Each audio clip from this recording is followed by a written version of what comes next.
This was a team that you should have dominated. You've now lost 4 straight. You're heading into the playoffs, and you're searching for answers, not just in terms of your offensive line, but your quarterback now. I just don't see this team peaking at the right time. It was almost like we were anointing Mike Tomlin as the best coach in the NFL 12 or 13 weeks in. Then once they got to the real competition and the attrition started to settle in, it's just not a good football team. Pro Football Today, only on SportsGrid.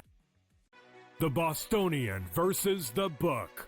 I remember one time, I don't know if Kenny will remember this, I said put 100 on, I think I left it on a text, put 100 on this horse that won, and then Kenny called me back later and goes, hey, I never got the text. And I'm like, no. Oh yeah. Remember that, Kenny? I would never stiff anybody. He texted me as they're loading into the gate, maybe, like it's too late. The Bostonian versus the Book. Your gut says Miami is going to win, and you should take the over. Your gut also said your NFT selfies would only go up in value. They didn't. But your head is on SportsGrid and knows the QB is in concussion protocol. The backup has a 45 QBR against the zone coverage. The New York D has the most sacks in the league. So yeah, trust your head. It's smarter to be on SportsGrid. The two guys that can do it all. Too much electricity this morning. This is a good time. We're having a lot of fun. I had to do a triple take. Ka-ching! Why? Because of parity. I didn't mean to offend. Yeah, it's not going to happen. Load management is a dirty word. Let him rip. You know what? Circumstances provide the results. What? How do you do this once? Oh, Donnie, you've got such a good show there. A network that is booming. The Early Line, only on SportsGrid.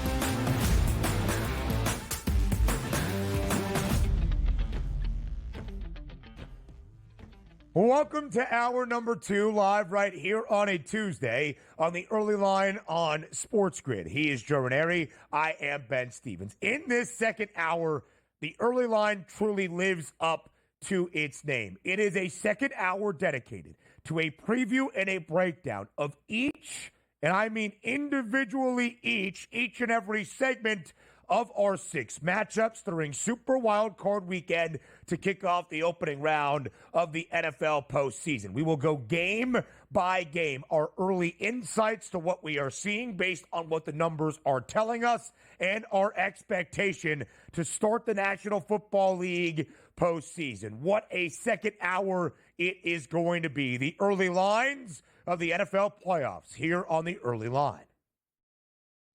Looking so very forward to this here, Ben, because I do think across the board in football that maybe, just maybe, the dogs could be barking this week. Enough with the chalk, Ben.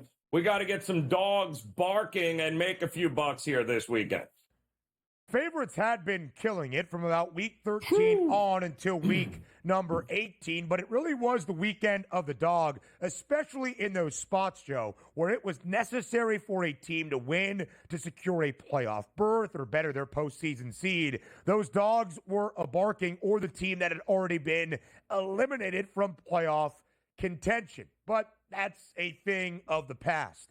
Now it is the postseason future and the outlook to start this opening round. Super Wild Card Weekend. 6 games this weekend, starting with a doubleheader on Saturday. 3 games on Sunday, a Monday nightcap in the City of Angels between the Rams and the Vikings. Death, taxes, and if the Texans make it to the AFC postseason and have to play during Wild Card Weekend, there'll be that first game on Saturday afternoon, as is the case once again to start the postseason here in 2024's NFL season, of course, in 2025. But Houston, even with home field advantage, Joe, is not the favorite.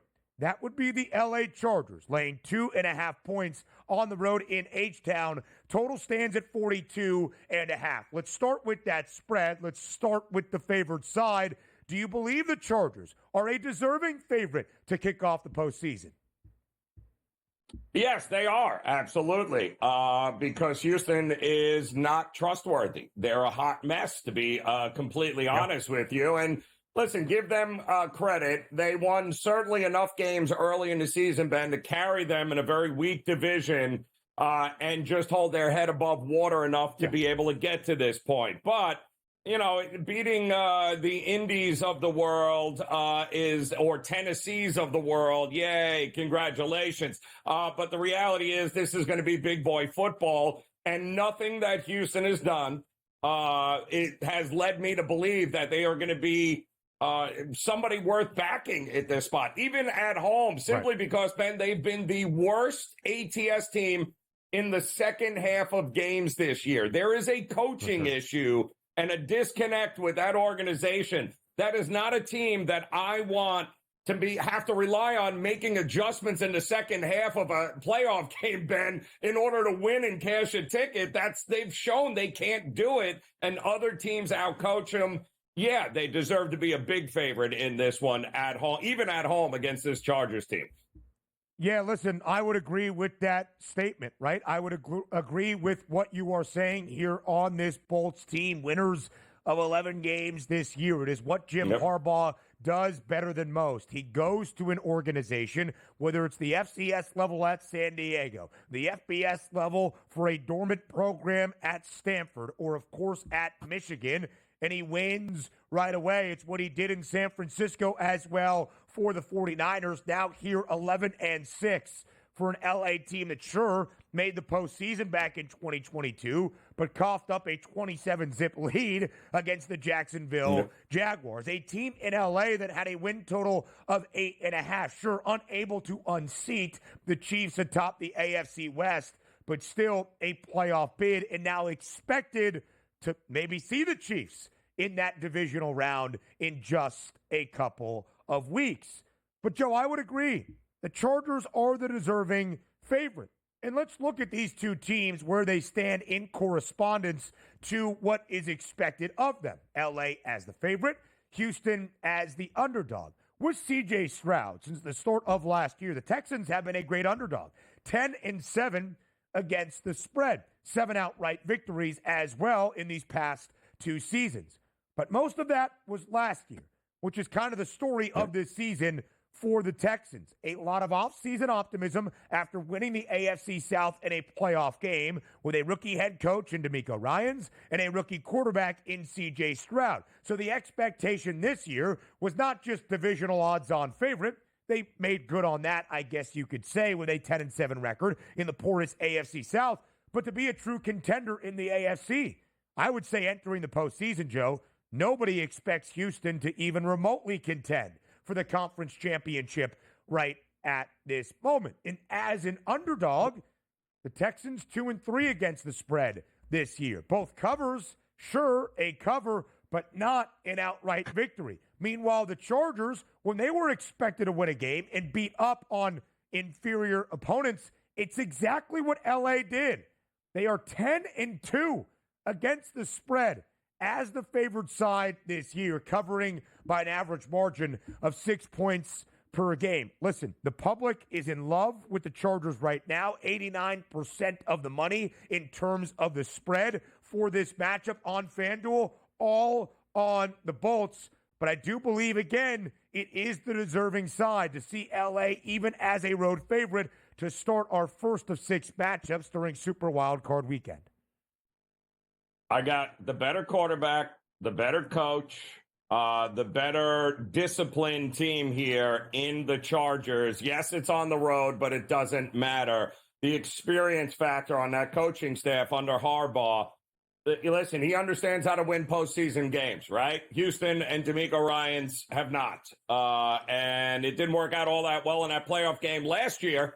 And it hasn't worked out well this year when they were the hunted instead of taking people by surprise. And nobody thought they would do anything. Well, everybody came hunting for you, and it's a different year. Unfortunately, it's one that I think they're just in over their head with this one. And could this be finally the Justin Herbert year that he finally breaks through because he's got the right coach in his corner?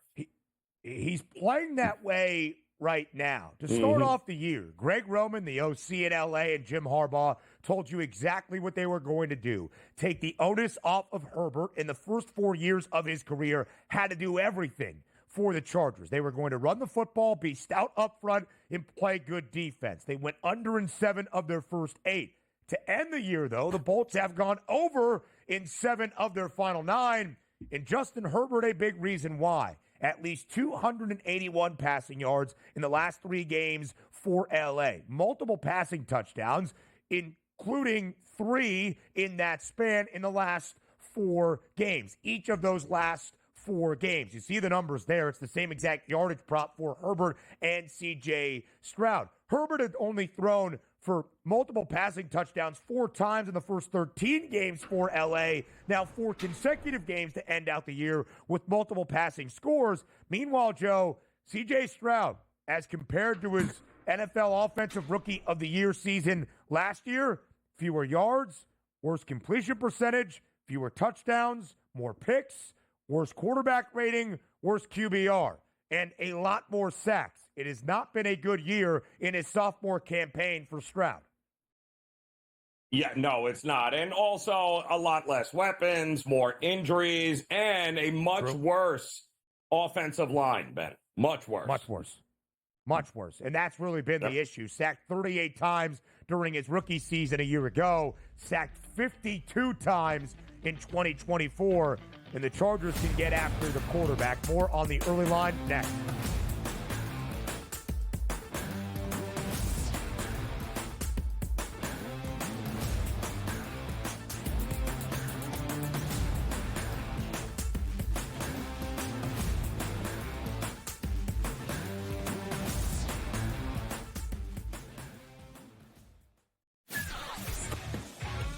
He will never repeat this year again as he gets older. It's not happening. That's not the way the world works. In the NFL, when you get older, your numbers dive. That's all there is to it. Why did you play him for as long as you played him against Dallas if you weren't going to play him this week to break the record? I mean, you left him in that Dallas game forever. Pharrell Coast to Coast, only on SportsGrid. I know people are getting after Cole Anthony. Folks, it was a bang-bang play. You know, you got to give Cole Anthony props for diving on a loose ball. Yeah, was it a little bit, reckless? Maybe. But at the end of the day, for people to go after Cole Anthony and think this is a dirty play, you don't know ball. Betting above the rim, only on SportsGrid. The Bostonian versus the Book. I remember one time, I don't know if Kenny will remember this. I said put 100 on, I think I left it on a text. Put 100 on this horse that won, and then Kenny called me back later and goes, "Hey, I never got the text." And I'm like, no. Oh yeah. Remember that, Kenny? I would never stiff anybody. When he texted me as they're loading into the gate, maybe, it's too late. The Bostonian versus the Book.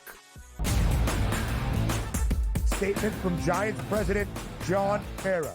Joe Shane and Brian Daboll will continue in their respective roles with the organization. As disappointing as the results of the season have been, Steve Tisch and I remain confident in the process that Joe and Brian have implemented. The Giants, an absolute train wreck, and I love it. The Early Line, only on SportsGrid.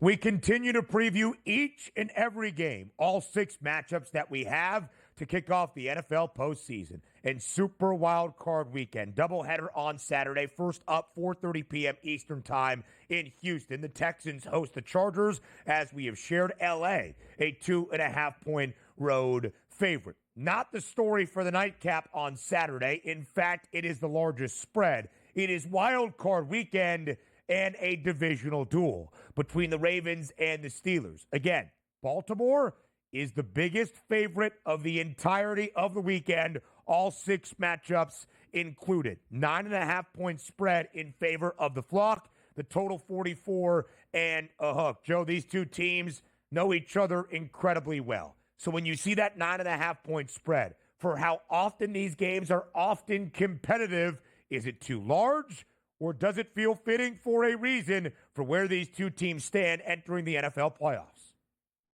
It's always fitting for a reason, Ben. They're almost a double-digit dog for a reason. This, to me, is pretty simple.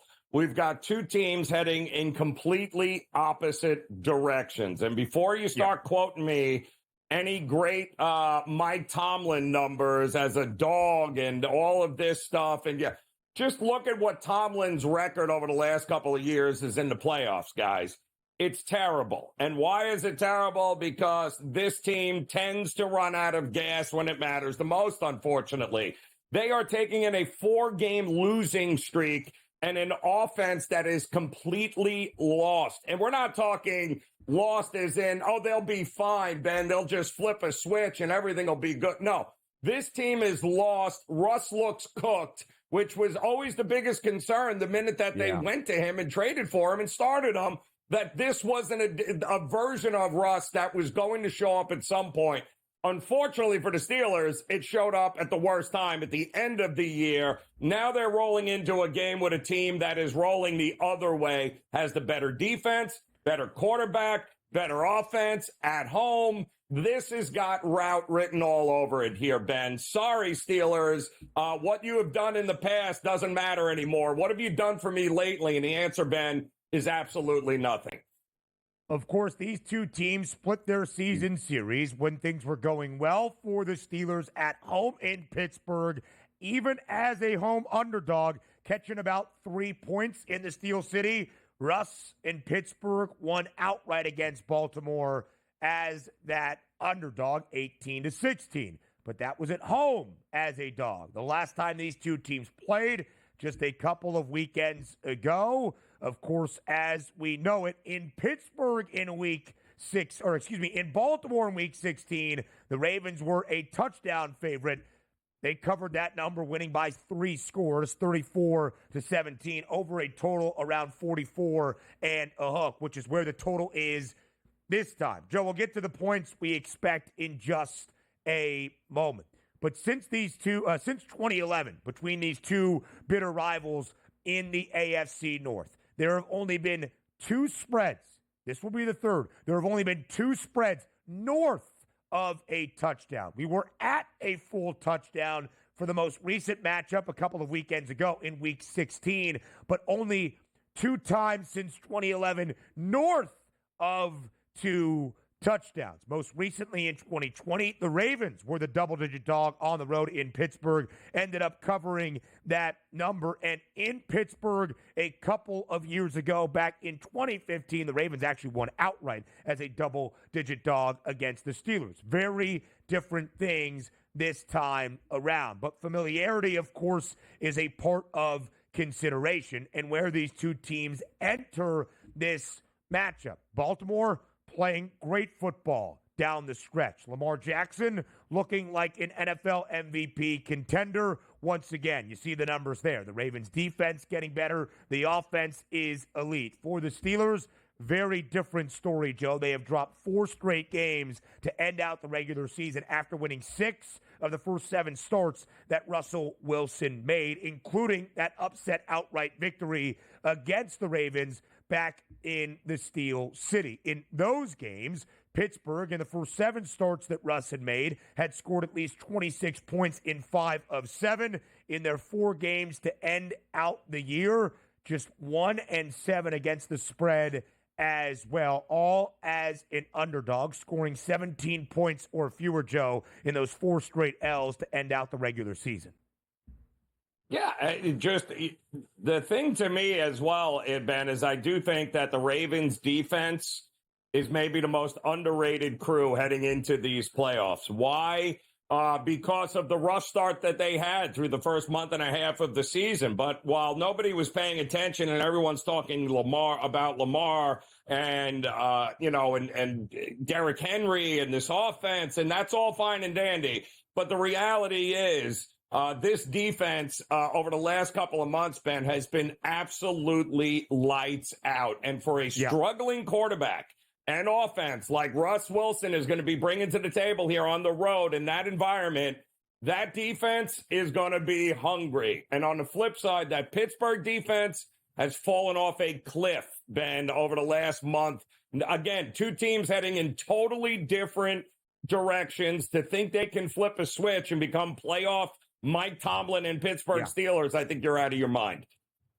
Listen, Joe, I would have to agree. By the way, Zach Orr, the new defensive coordinator for Baltimore, former Ravens linebacker and linebackers coach under Mike McDonald the last few seasons. They have figured whatever it was they needed to fix. He's really young. I think he's 31 or 32. They have done a great job with the Ravens. And last time these two teams met back in Week 16, being decided by 3 scores, seeing this spread at 9.5 points for a playoff game between the Ravens and the Steelers is alarming, because prior to Week 16, the previous 9 meetings between Pittsburgh and Baltimore, all decided by a single score. 5 of the 9, a field goal or fewer.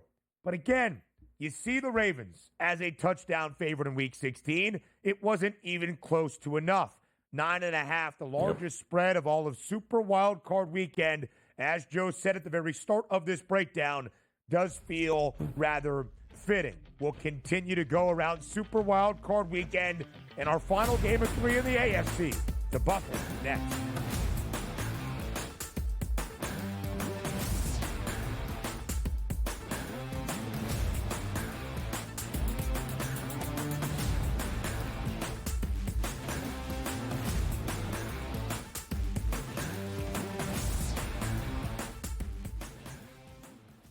Need help with your NFL picks?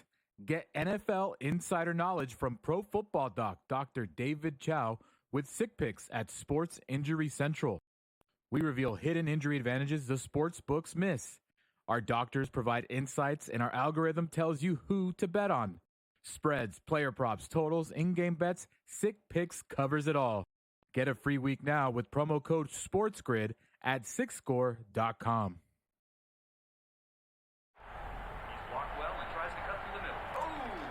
Your gut says Miami is going to win, and you should take the over. Your gut also said your NFT selfies would only go up in value. They didn't.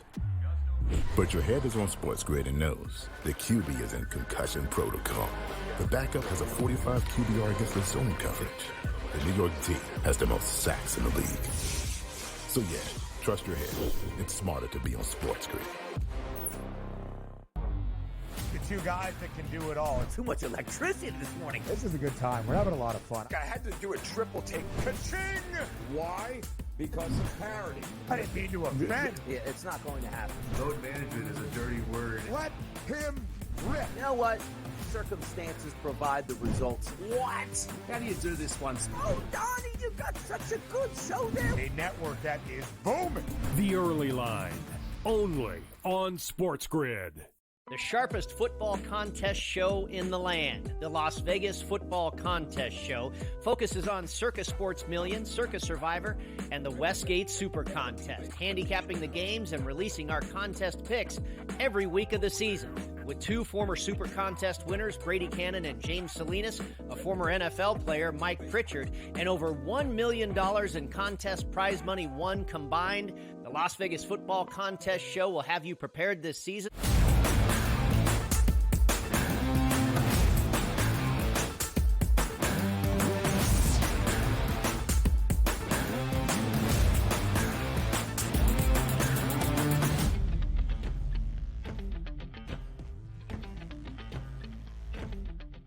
Live right here on the Early Line on SportsGrid. Again, the Early Line living up to its name. The Early Line's early on this week for Super Wild Card Weekend in the National Football League. The structure of the weekend, the opening round of the postseason. 2 games on Saturday, each in the AFC. 3 games on Sunday.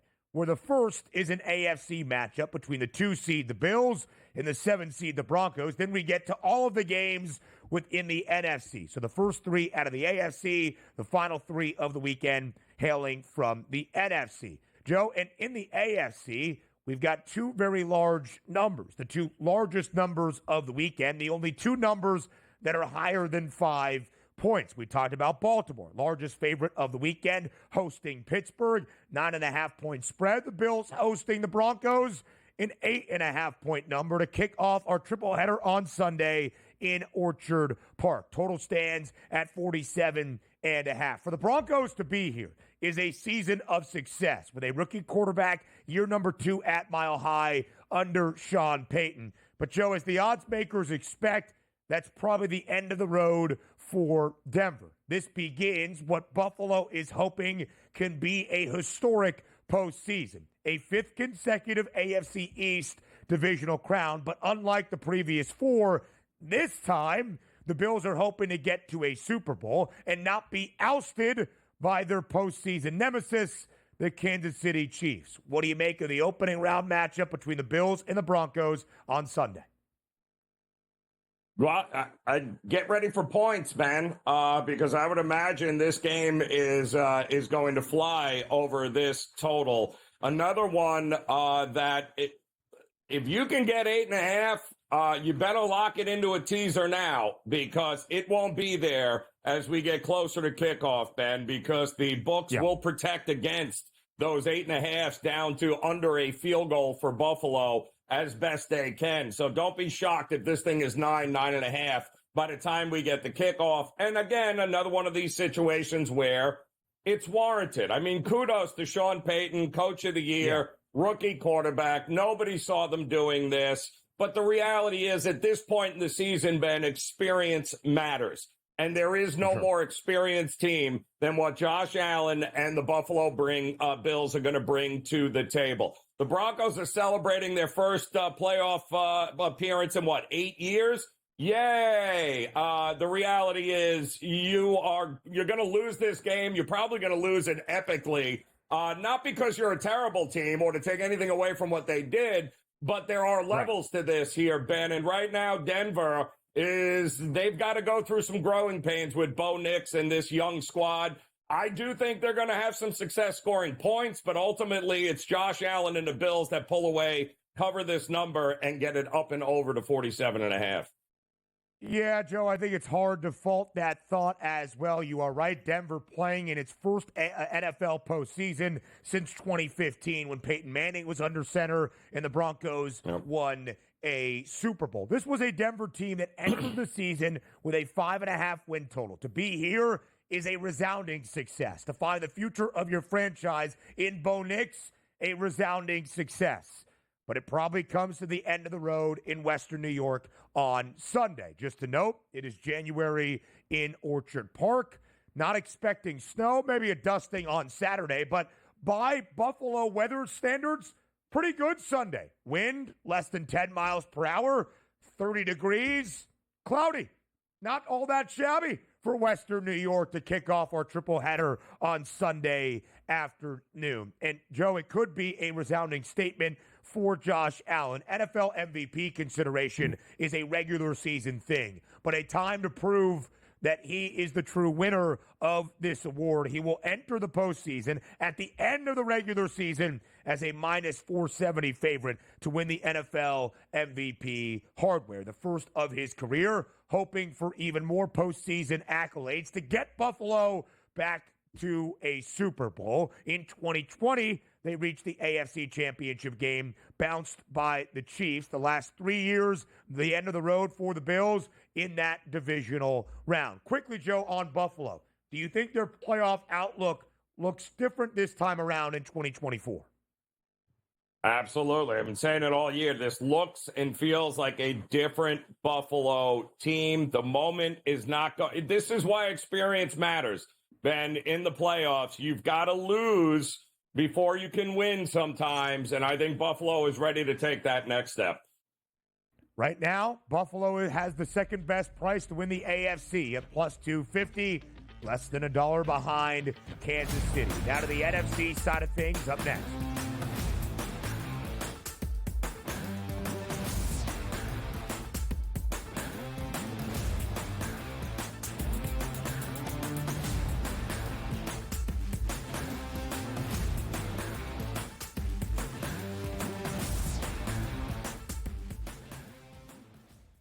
I don't like to toot my own horn, and I know that I'm setting myself up for probably disappointment later tonight, but I hope you were with us last week on the Final Five, because we almost swept the board. We had 2 out of 3 on the power play points with Reinhart and Matthews. We hit the goal scorer line A. We hit the side with Washington. We hit the total with the over in Toronto and Buffalo. So we had a really good Final Five last week, and I'm hoping that we can now ride that wave. Only on SportsGrid.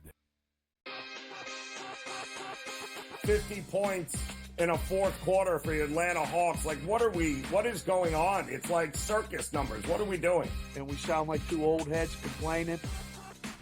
It's a tough watch. It's a tough watch sometimes. I don't mind the shooting. I just know the numbers. Like, when you strictly look at it from the numbers in betting, it's getting really hard to bet. Game time decisions. Only on SportsGrid.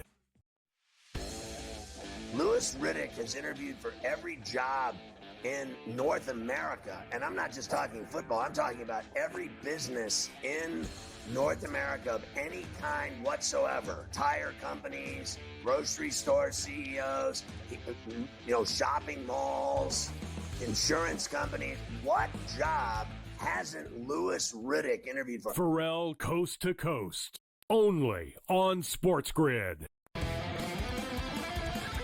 The NBA will take center stage once football stops, and people will watch the NBA playoffs and all that. But the standings are whacked out in the Western Conference. Like Oklahoma City, Memphis, and the Houston Rockets are the best teams in the conference. You want to talk about a team with overs and no defense? The Wizards are your team. It's unbelievable. They can't make a total high enough. It's nuts. Sports Rage tonight. Weeknights 10 p.m. to 12 a.m. Only on SportsGrid.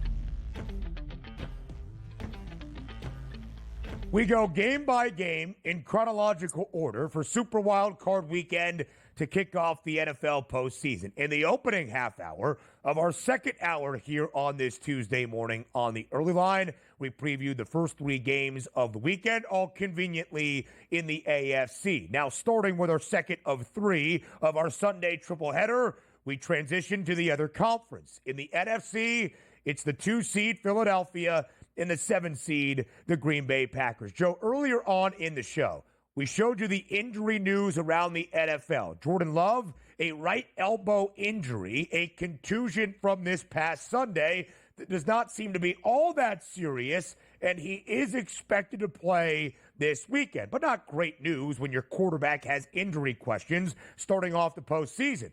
But you could say the same thing for Jalen Hurts and Philadelphia. Exited the opening half of the Eagles' last loss of the year back in Week 16 against the Washington Commanders in concussion protocol. Did not play Week 17. It was Kenny Pickett. They clinched the division against the Cowboys. So nobody needed to play in week number 18. So it was Tanner McKee against the Giants, and still a victory for the Birds. So we didn't really check in on Jalen Hurts. We just knew that he remained in concussion protocol, but probably a precaution, right, to get ready for the postseason. Well, as of yesterday afternoon, Hurts still in concussion protocol. Tomorrow begins the full practice week for Philadelphia. If we see a DNP or a limited participant on that practice report, what will that mean for Hurts' status to start off the postseason? And Joe, what would that mean for the spread? I posed the question kind of to you to end off one of those segments in the opening hour. Is this 4.5-point number the largest spread of our 3 matchups in the NFC, by the way? Is it taking into account that Jalen Hurts' status is uncertain, or that Hurts expects to be ready to go on Sunday afternoon? What say you? Well, I don't think it'll get to a touchdown, Ben, if that's what people are thinking. I do think that defensively, and I think the way to approach this is via the total in this game. Because whether Jalen Hurts plays or doesn't play, Ben, to me, this is a dead under game. The Philadelphia defense is what's going to elevate this team and carry it through any sort of turmoil with or inability of Jalen Hurts to be able to play here. No Christian Watson means now all of a sudden that limits the Packers' explosiveness for big plays down the field here. I do love what Green Bay has done defensively, but also Jair Alexander not going to be playing also for Green Bay. I just think that this is two teams that are going to run the ball, two teams that are going to limit what the other team wants to do defensively. So if I'm looking at this game, whether Jalen Hurts plays or not, I'm backing the under, and I would get it now, Ben, because if he's not playing, I think the biggest move is going to be on the total. It's not going to be on the side. I think Philadelphia is still your favorite one way or the other here. And if he does get announced that he's playing, again, I don't know that the total moves all that much, but I bet you this thing gets closer to maybe 5.5, 6 if he is announced. It would be really interesting, Joe, to see what happens to the spread and total movement with the clarification, if you will, on Jalen Hurts' status. Again, Jordan Love expects to play. Christian Watson now out for the remainder of this season. His status, even for early 2025, is in question. But Hurts is in concussion protocol. Unless he clears protocol, he cannot go. Is that status going to change in the next 48 to 72 hours? If it does not, what happens to the line? I'd say it would dip under 3, but still probably see Philadelphia closing as a favorite against Green Bay. Maybe back to 3.5. I'm not sure. If he plays, could it get closer to 5.5, 6.5? The line opened up at 3.5 in favor of Philadelphia. 45.5 is an intriguing total. Joe, these two teams will maybe end their season, at least for one of them, against one another, where their season started, but in Sao Paulo. It was that Brazilian opener on a Friday night. Philadelphia victorious 34-29 in a high-scoring game, but nobody could get a grip on that slippery surface in Brazil. Meanwhile, for the Packers this year, as an underdog, they've been darn good. 3-2 against the spread, including a couple of outright victories, but those outright victories with Malik Willis. Only booked as a dog were the Packers twice with Jordan Love, and a true underdog, 2 points or greater, a slight pick'em price against Minnesota a couple of weekends ago. But both of those games for Green Bay as the dog against Detroit. 1 cover, but 2 losses outright. If you even include closing as a slight underdog against the Vikings, they lost that game outright as well. So the Packers not expected to win against the best competition this year. Green Bay has really faltered. Just 1-5 in the NFC North. Conveniently, a division where they went winless against those 2 other teams, the Vikings and the Lions, that have won at least 14 games, which is what Philly has done as well. Yeah, and I mean, listen, Green Bay, they had to endure a injury to Jordan Love to start the year, Ben, but then Matt LaFleur works his magic, brings in Malik Willis, and somehow steals a couple of wins there, buys enough time to be able to get Jordan Love back, and voila, they were off and running. I mean, defensively, they've been great, but the Packers have been very good against lesser competition here. You mentioned it. Their record against the teams in their own division, the better competition, not great. This will be one of the best defenses that they're going to see. Not having Watson hurts, but I think they've established a running game this year for a reason. And I do think they're going to lean on that running game, though, to try and do anything they can in order to wear down that defense of the Eagles. Good luck. I think this is going to be one of those old-fashioned January cold weather games where whoever wins the trenches is going to win this game, but it ain't going to be high scoring. I can promise you that. Weather not expected to be great Sunday afternoon in Philadelphia. That's something to consider as well. Outdoor playoff football. The Eagles, the 2 seed. Of course, Green Bay plays at the frozen tundra. That is not overly shocking news to this Packers organization. Both teams stout defensively. You see where things stand for both of these teams, both allowing fewer than 20 points per game on average. The Eagles, one of the best scoring defenses in all of the NFL. And Joe, I just would say as well, Philadelphia started this year 2-2, right? Some questions. Where was this Eagles team in the opening month? They won 12 of their last 13 to end out the regular season, covering in 8 of those 12 wins, under in 8 of their last 13 games as well. Defense being the main reason why. Joe, let me ask you about the NFC as a whole. The Lions will enter the postseason as the short favorites to win the conference championship. Does it feel like a tier of 2, or is it more uncertain to you and up in the air in the NFC? Is it the Lions and the Eagles in the NFC championship, or might we see a couple of other teams be able to make some noise?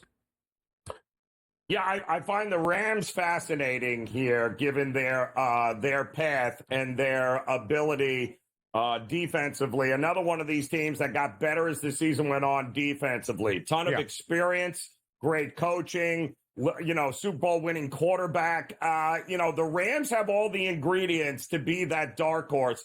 But so does Tampa. I mean, what else can we say about Tampa, Ben? They've been there. They've done that. For sure. Tampa could very well play spoiler to some of those teams on the left-hand column there, Ben.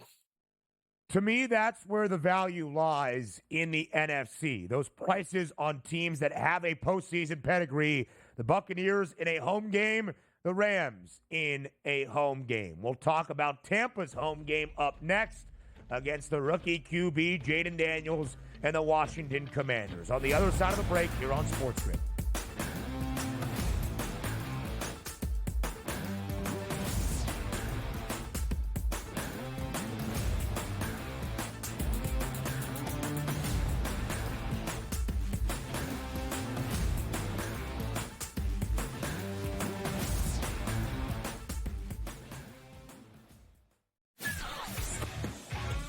He will never repeat this year again as he gets older. It's not happening. That's not the way the world works. In the NFL, when you get older, your numbers dive. That's all there is to it. Why did you play him for as long as you played him against Dallas if you weren't going to play him this week to break the record? I mean, you left him in that Dallas game forever. Pharrell Coast to Coast, only on SportsGrid. I know people are getting after Cole Anthony. Folks, it was a bang-bang play. You got to give Cole Anthony props for diving on a loose ball. Yeah, was it a little bit, reckless? Maybe. But at the end of the day, for people to go after Cole Anthony and think this is a dirty play, you don't know ball. Betting above the rim, only on SportsGrid. The Bostonian versus the Book. I remember one time, I don't know if Kenny will remember this, I said put 100 on, I think I left it on a text, put 100 on this horse that won, and then Kenny called me back later and goes, hey, I never got the text. And I'm like, no. Oh yeah. Remember that, Kenny? I would never stiff anybody. He texted me as they're loading into the gate, maybe, it's too late. The Bostonian versus the Book. Statement from Giants president John Mara. Joe Shane and Brian Daboll will continue in their respective roles with the organization. As disappointing as the results of the season have been, Steve Tisch and I remain confident in the process that Joe and Brian have implemented. The Giants, an absolute train wreck, and I love it. The Early Line, only on SportsGrid.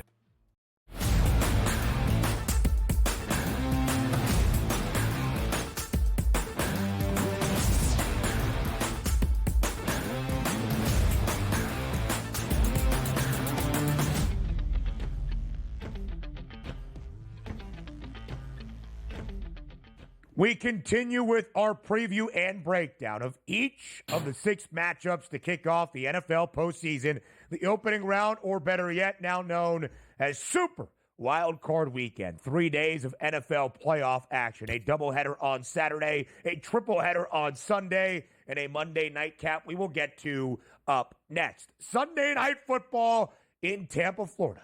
It's the Buccaneers, the champions of the NFC South for a fourth consecutive season, hosting the Rook, Jaden Daniels, and first-year head coach outside the nation's capital, that being Dan Quinn. These two teams also played each other way back in week number 1, much like the Packers and the Eagles. It was a welcome to the NFL moment for Jaden Daniels, who struggled in that game, one of the few games he looked like a rookie this year. Tampa victorious in a big way, 37-20.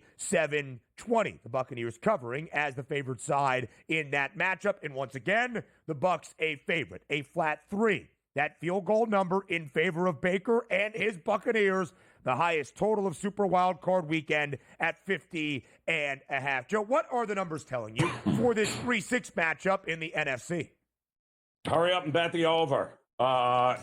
Just bet the over, folks. Forget about who wins the game. Bet the over. And here's why. Now, I'll give Dan Quinn credit defensively. They have improved. I think having Bobby Wagner and Frankie Louvu there, having that stability in the linebacker position has really helped this defense. But the problem is the secondary, they don't have, even when they made the trade there with New Orleans, they don't have any playmakers. This is not what I would consider a playoff defense, right? Which is odd because it's Dan Quinn, who's a defensive guy. But there's only so much at this point that you can work with. And on the flip side, you've got a Tampa team, another defensive-minded head coach in Todd Bowles, who's great against the run, but that secondary is just as bad as Washington's, which means this is going to be a shootout. You got Baker Mayfield, experienced, versus Jaden Daniels, great season, but a rookie. Bucs at home. They've been in a ton of shootouts here. I think the inability to be able to run the ball for Washington is what's going to cause them problems. They're going to ask too much of Jaden Daniels. Ultimately, I think they'll fall short. But this should be a fun one as all the props in the world, Ben. Give me Bucky Irving overs. Give me Mayfield over. Jaden Daniels over. Evans. They're going to be throwing the ball a lot in this one, I believe. The Commanders, despite having a rookie quarterback, a preseason win total around 7 and a hook, and a first-year head coach in Dan Quinn, only an underdog by the end of the year 6 times, 3-2-1 against the spread, but all 3 covers an outright victory, most recently in week number 16, winning outright in Philadelphia. Now, for the Tampa Bay Buccaneers, as a favorite this season for Baker Mayfield and the Bucs, the numbers, not all that crazy, 5-4 against the spread.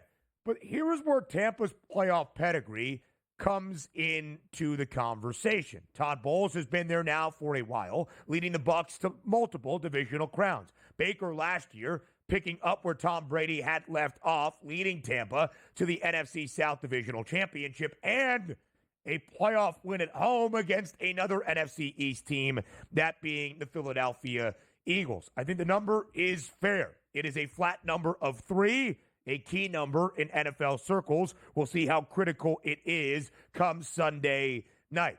What can we expect, Joe, of Jaden Daniels, who is going to win Offensive Rookie of the Year, no doubt, and has looked phenomenal in the most clutch of spots each and every step of the way throughout his first year in the NFL. But a playoff stage is a significant beast to itself. 235 in a hook is his prop through the air. 1.5 passing touchdowns, and of course, utilizing his legs. 45.5 on the ground. What is your expectation for Washington's rookie signal caller in his first ever playoff game come Sunday night? Listen, the kid has been phenomenal. I mean, I had said it, Ben, on this show from the draft on, that I thought he was going to be the talk of last year's draft. While I wasn't a big Caleb Williams fan. I'm still not a Caleb Williams fan, but I said Jaden Daniels is going to be the one guy in this draft that teams wish they had spent more time with. Bo Nix, another guy. Obviously, we've seen how well he's done as a rookie. But you got 2 rookie quarterbacks in the postseason on teams, Ben, that are not used to being in the postseason. The Broncos haven't been there forever, and guess what? Neither has Washington. So what's going to happen is I have a feeling both those teams are going to have to rely on their rookie quarterbacks to do more than what they're capable of. And I think ultimately they're going to ask Jaden Daniels to do a lot in this game. I do think the passing yards is a little light given the fact that I see them trailing in this game, not playing from in front. So I do think any sort of passing yards prop, even passing TDs, I think that is a pretty good look with him because I think he's going to be playing from behind here, Ben. Washington, the third best passing defense statistically this year in terms of yardage allowed per game. But Baker's prop feels a little bit light as well, 238.5 for a guy that has gone over that number with at least 280 in 5 of the final 7 for Tampa Bay. Multiple passing touchdowns for Baker in each of the last 5 games for the Buccaneers as well, albeit with interceptions thrown in 4 of those 5 games as well. A really intriguing matchup for a Buccaneers team, Joe. It's a lot different than the teams we saw under Tom Brady or even last year in Mayfield's first year in Tampa.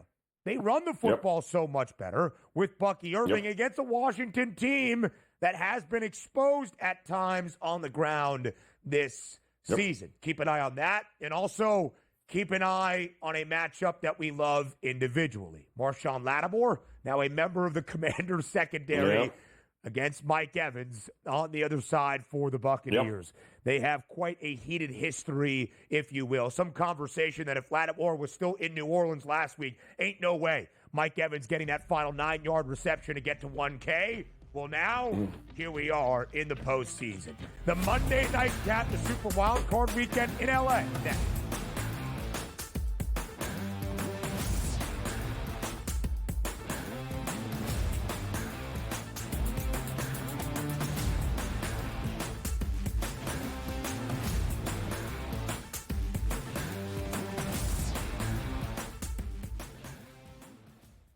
Anyone that's been to a sporting event, the atmosphere before a game, I think Game Time Decisions has that same exact atmosphere. This is our arena.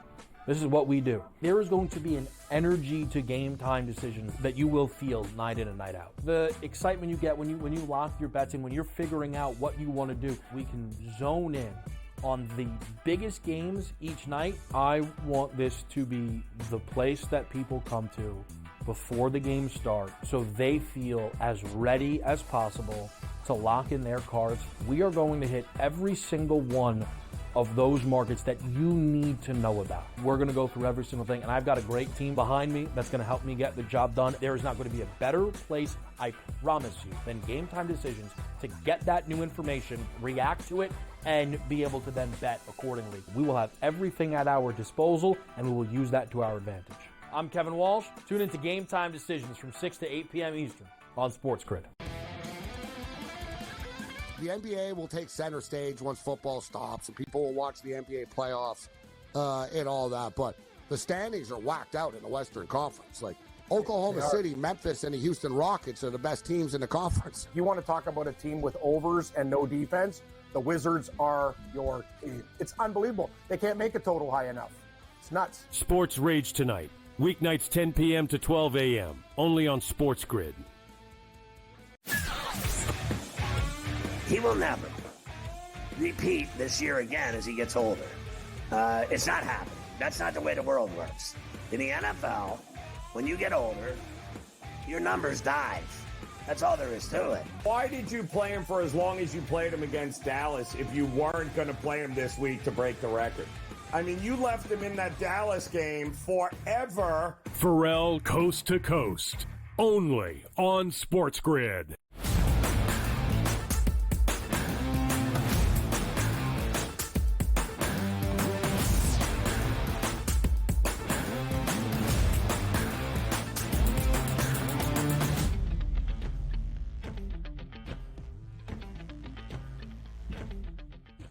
Live right here on the early line on SportsGrid. It is our final segment in hour number 2. It has gone exactly to plan. Each and every segment, all 6 in this second hour, a preview of each and every game on Super Wild Card Weekend. The first 5 in the books. So let's get to the Monday night cap inside SoFi Stadium in Los Angeles. The Rams and the Vikings. Minnesota, a 14-win team.